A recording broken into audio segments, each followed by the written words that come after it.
Sir আবার কি কোনো ক্রাইসিস হয়েছে? আপনাকে আসতে হলো? মানে একজনকে দেখলাম কি একটা নিয়ে দৌড়ে ভেতরে চলে গেল, আমাদের তো যেতেই দিচ্ছে না, নার্স এলাও করছে না। আমি আগে গিয়ে ব্যাপারটা দেখে তার ওনাদের সঙ্গে কথা বলছি। সেরকম কিছু খারাপ নয়, উনি আমাকে এমার্জেন্সি ফলো করেননি, জাস্ট আসতে বলেছে। আমি গিয়ে পরিস্থিতিটা দেখি, তারপর ওনাকে বলছি। আমাদের কপালে কি শান্তি নেই? আচ্ছা শিরিন কোথায়? শিরিন কি করছে? ওকে ডাকো না। বাবা ভেতরে তো একজনকে অ্যালাউ করেছে, জানি না ওখানে কি হচ্ছে, কিন্তু তুমি এত টেনশন করো না, একটু শান্ত হও। টেনশন না করে আর কি করি বলো তো? এই তো সবকিছু ভালো জেনে ডাক্তারবাবু বললেন আউট অফ ডেঞ্জার, তারপরেও মেয়েটাই বা আসছে না কেন? আমি একবার গিয়ে দেখি। না, তার মানে একজনকে অ্যালাউ করা হয়েছে, তাই একজনই যাবে। আমি একটু আগে ভেতরে যাওয়ার জন্য গিয়েছিলাম, কিন্তু শিরিন আমাকে বলল যে একজনকেই ভেতরে অ্যালাউ করা হচ্ছে, তুমি এখন এসো না। তাহলে আপনি এখন ভেতরে কি করে যাবেন আন্টি? না না, আমি শিরিনকে দেখতে যাব। এরকম একটা কন্ডিশনে শিরিন নার্ভাস হয়ে যেতে পারে না, আমি দেখবো ঠিকঠাক আছে কিনা, সেই জন্য যেতে চাইছি। আমি তো সেই জন্যই যেতে চেয়েছিলাম, আর তার সাথে আমি আমার দেওরকেও দেখতে চেয়েছিলাম। ও তো পারতো বাইরে বেরিয়ে এসে আমাকে একটু জায়গাটা দিতে, কিন্তু সেটা তো দেয়নি। তাই আমিও এখন আপনাকে যেতে দেবো না। তুমি কি আমাকে জোর করে আটকাবে নাকি মিঠি? হ্যাঁ, দরকার হলে তাই করবো আন্টি। আসলে আপনি না একটা কথা ভুলে যাচ্ছেন। আপনি ভাবছেন শুধু প্রবলেমটা আপনার মেয়েরই প্রবলেম, জামাইটা আপনার একারই, কিন্তু ও তো আমার দেওর, আমাদের বাড়ির ছেলে, সেটা তো আপনাকে ভাবতে হবে। এই দেখুন না, আমার বয়স্ক শ্বশুর মশাই সে কখন থেকে দাঁড়িয়ে আছে, ওনার এত শরীর খারাপ তাও এখানে দাঁড়িয়ে আছে, উনি তো যেতে পারছে না ভেতরে, তাহলে আপনাকে আমি কি করে ভেতরে যেতে দেবো? তো ভারী আশ্চর্যের ব্যাপার। না না, ডাক্তারবাবুর আগে আসুক, তারপর তো আমরা কিছু জানতে পারবো, তার আগে তো নয়। আপনি একটু হোল্ড করে যান। আসুক? তুমি এত ব্যস্ত হচ্ছ কেন? এটা তো সবাই রয়েছে। আরে বাবা, ব্যস্ত হব না, মেয়েটা ভেতরে একা একা রয়েছে, কি করছে না করছে কিছু তো বুঝতে পারছি না। ভেতরে যদি কোনো বাড়াবাড়ি কিছু হয়ে থাকে দেখতে হবে না? বাড়াবাড়ি হলে তো ডাক্তাররা সামলাবেন, ও তো সামলাবে না। তুমি একটু শান্ত হয়ে দাঁড়াও, ওদের ভেতরে কাজকর্মগুলো করতে দাও। কি ব্যাপার সিস্টার? স্যার এই পেশেন্ট, আমার আপনাদের কিছু বলার আছে। আপনি বললে আলাদা করে বলতে পারেন স্যারকে। আমি স্যারকে ডেকেছি, স্যার পুরো পরিস্থিতি দেখবেন। স্যার আপনার কাছে আমি যেতে পারিনি, পেশেন্টকে ছেড়ে কোনো রকম ড্যামেজ হয়ে যেতে পারে, তার জন্য। ইটস ওকে, বলো না, আমরা তো এসেছি। তার জন্য আমি এক্সকিউজ চাইছি, আমার কোনো উপায় ছিল না।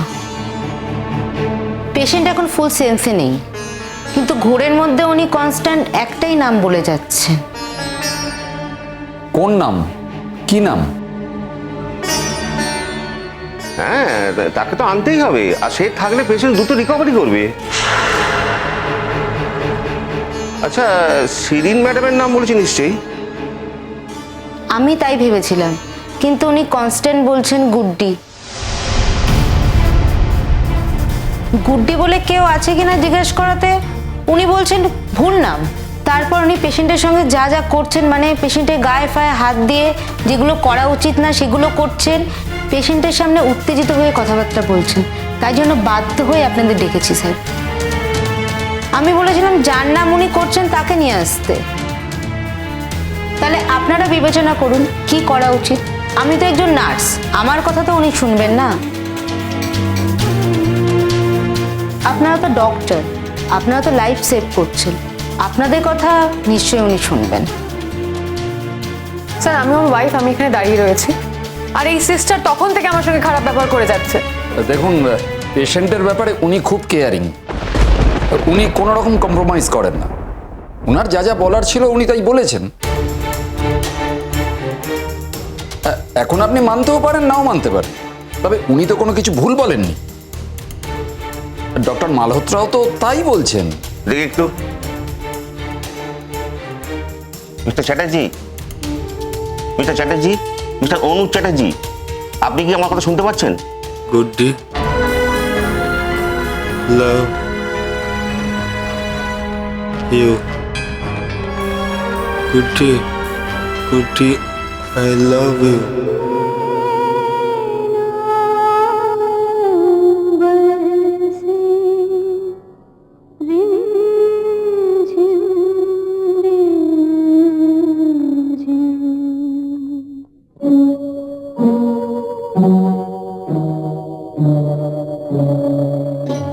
আমার সত্যি কোনো উপায় নেই গুড্ডি।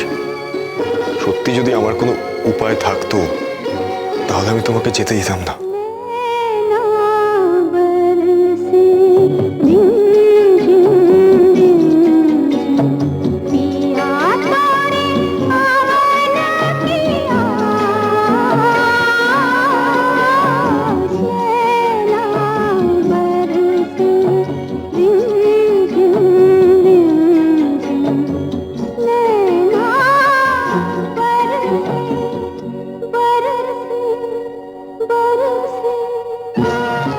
আমি ভাবতাম তুমি হয়তো আমি হয়তো কি হয়তো তোমার ভেতরে আমার জন্য একটা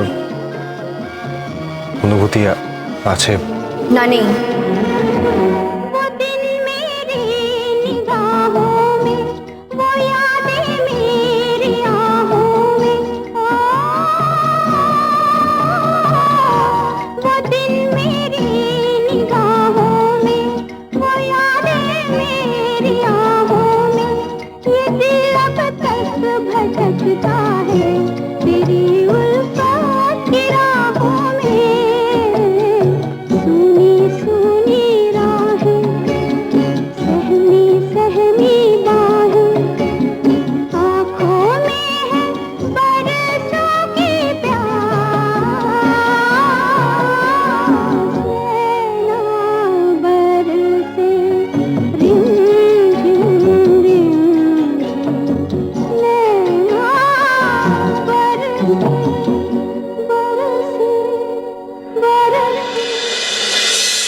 না, আমি নিজেও শুনলাম উনি গুড্ডি বলে একটা নামের কথাই বলছেন। আসলে কি না ডাক্তারবাবু, ওই নামের মানুষটাকে আমরা এখানে অ্যালাউ করতে চাইছি না। ওই মানুষটার জন্যই আজ অনুজের এত সমস্যা। কিন্তু আপনি তোকে বাঁচাতে চান, বাঁচাতে গেলে তো অ্যালাউ করতেই হবে। ফর দ্য টাইমিং এটা একটা কৌশল বলে মনে করুন। আপনার হাজব্যান্ডের শরীরে ভালো মন্দ নির্ভর করছে মনে করুন।